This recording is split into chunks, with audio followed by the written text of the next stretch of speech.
ये आकाशवाणी है। कार्यक्रम स्पॉटलाइट में प्रस्तुत है राष्ट्रीय खाद्य सुरक्षा कानून के तहत राशन की आपूर्ति और एक राष्ट्र एक राशन कार्ड योजना पर चर्चा। इसमें भाग ले रहे हैं वरिष्ठ पत्रकार एसपी सिंह और आकाशवाणी संवाददाता कमल कुमार प्रजापति। खाद्य सुरक्षा कानून के तहत लाभार्थियों को पारदर्शी तरीके से राशन उपलब्ध हो सके, इसके लिए सरकार ने one nation one ration card की सुविधा नागरिकों को दी। अधिकांश राज्यों द्वारा इस योजना को लागू किया जा चुका है और कुछ राज्यों को लागू करना बाकी है। मिस्टर सिंह, आज एक प्रेस कॉन्फ्रेंस में केंद्रीय मंत्री रविशंकर प्रसाद ने one nation one ration card के कारण लाभार्थियों को होने वाले लाभ के बारे में बताया और उन्होंने साथ ही खाद्य सुरक्षा कानून के प्रावधानों का उल्लेख भी किया जिन्हें राज्यों को लागू करना अनिवार्य है और राज्यों द्वारा किए गए किसी भी तरह के बदलाव से कानून में पैदा होने वाले असर के बारे में भी उन्होंने बात की। खाद्य सुरक्षा कानून के प्रावधानों को सभी राज्यों को लागू करना कितना अनिवार्य है?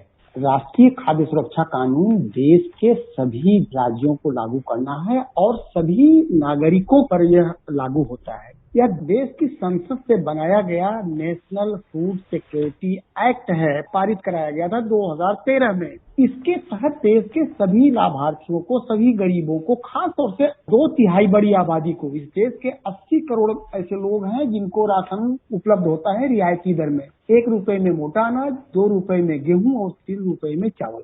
इतना सस्ता अनाज लोगों को उपलब्ध कराया जाता है हर महीने एक निश्चित मात्रा में। और इस कानून को लागू करने का तौर तरीका, नियम, जब वो कानून बना तो इसके साथ बायलॉज बना और सारी स्टेट को भेज दिया गया। लगभग सभी स्टेट इसको फॉलो करते हैं और लागू करते हैं। उसी के आधार पर सेंट्रल गवर्नमेंट से अनाज की सप्लाई होती है और वो डिस्ट्रीब्यूशन स्टेट फंक्शनरी अपने हिसाब से करती है। ये नागरिकों का अधिकार है। खाद्य सुरक्षा उनके लिए है, राज्य उसके लिए बाध्य है। लेकिन अगर इस कानून के किसी भी प्रावधान का कहीं अवहेलना होती है तो उसके लिए सेंट्रल गवर्नमेंट उसको टोका टोकी करती है और उन्हें मॉनिटरिंग करके बताती है कि कहाँ गलती हो रही है, इस गलती को सुधार लिया जाए। ये जो विवाद पैदा हुआ है हाल के दिनों में, अभी आप देख रहे हैं दिल्ली स्टेट गवर्नमेंट अपने हिसाब से डोर टू डोर राशन पहुंचाने की योजना शुरू की है।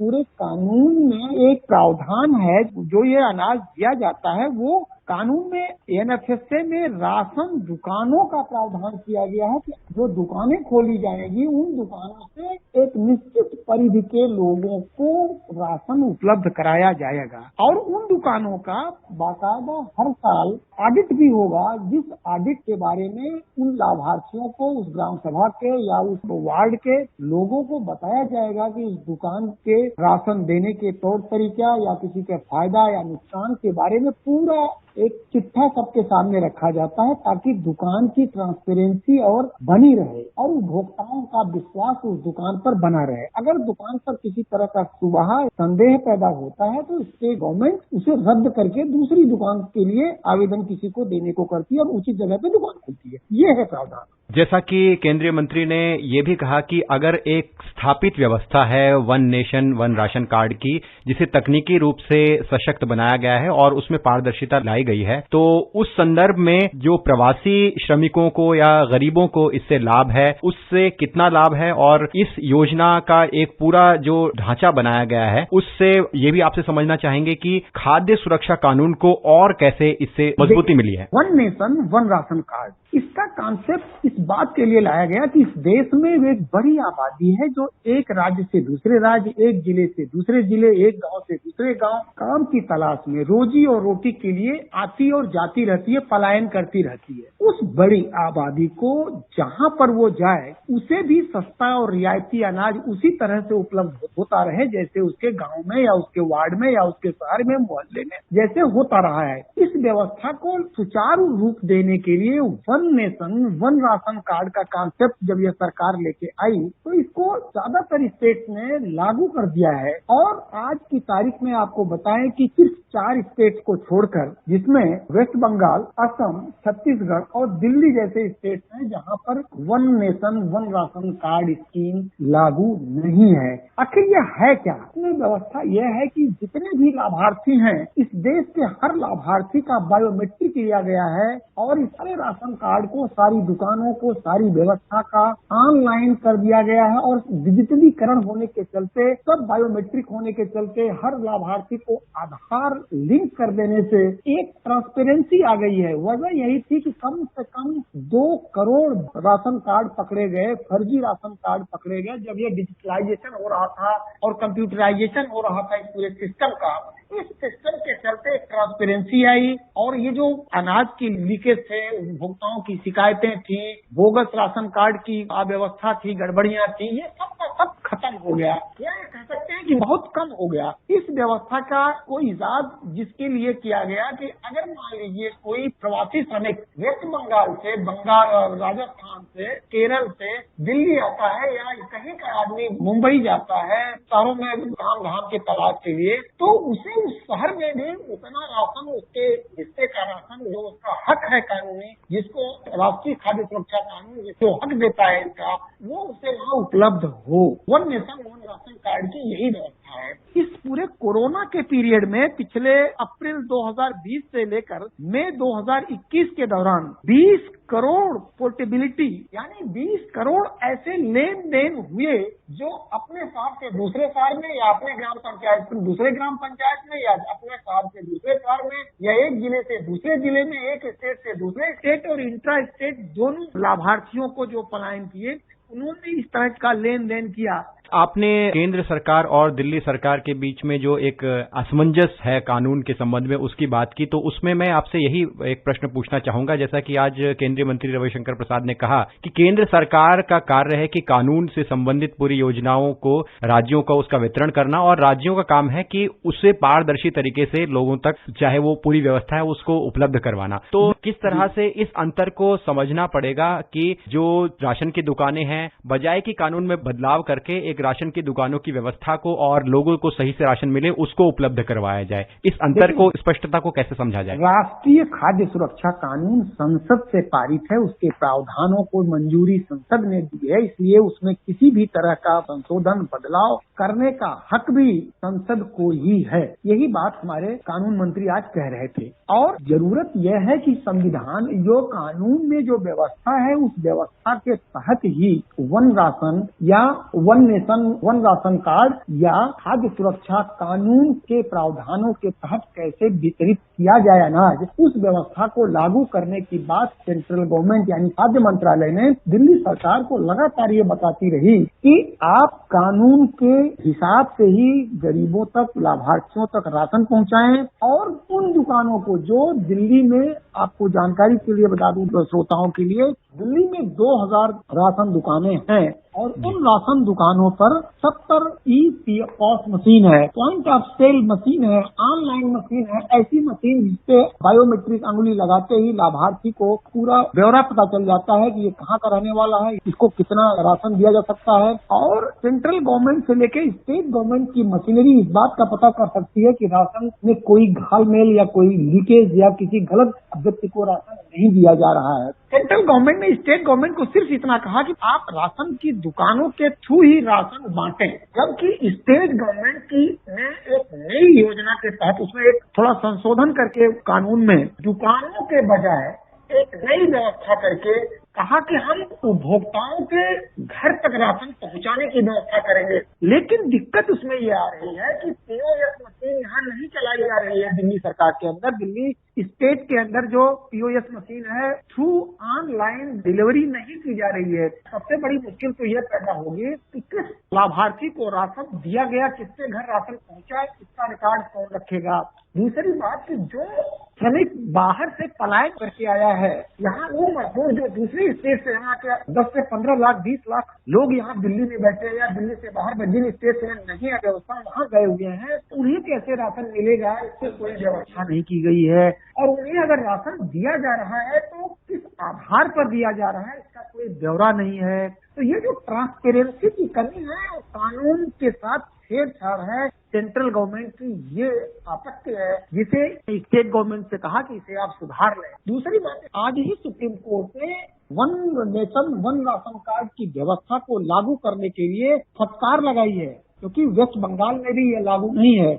उन्होंने कहा हम कुछ भी सुनना नहीं चाहते, इस तरह की हीला हवाली और इस तरह की गलतियां आप जैसे दूसरे स्टेट में हो चुका है वैसे आप भी लागू करें। इसका यहाँ सीधा सा मतलब है। और सेंट्रल गवर्नमेंट के वकील ने इस बात को रखा कि 4 स्टेट्स हैं जिसमें नाम गिनाए, वेस्ट बंगाल, छत्तीसगढ़, असम और दिल्ली। तब दिल्ली के वकील ने अपना बचाव करते हुए कहा कि नहीं सर, हमारे यहाँ one nation one ration card लागू है, लेकिन सेंट्रल गवर्नमेंट और स्टेट गवर्नमेंट के बीच जो इस समय चिट्ठियां और आरोप प्रत्यारोप लग रहा है, वन राशन कार्ड की व्यवस्था का न होना और नेशनल फूड सिक्योरिटी एक्ट के प्रावधानों के तहत राशन का वितरण न होना को लेकर के कोविड महामारी के दौरान केंद्र सरकार द्वारा प्रधानमंत्री गरीब कल्याण अन्न योजना के तहत सभी लाभार्थियों को मुफ्त में अनाज का वितरण किया गया और ये तभी संभव हो पाया जब one nation one ration card जैसी योजना अस्तित्व में है। और हम आपसे यही समझना चाहेंगे कि अगर सभी राज्यों द्वारा one nation one ration card की सुविधा को अपना लिया जाता है और लोगों तक इसका लाभ पहुंचाया जाता है तो जो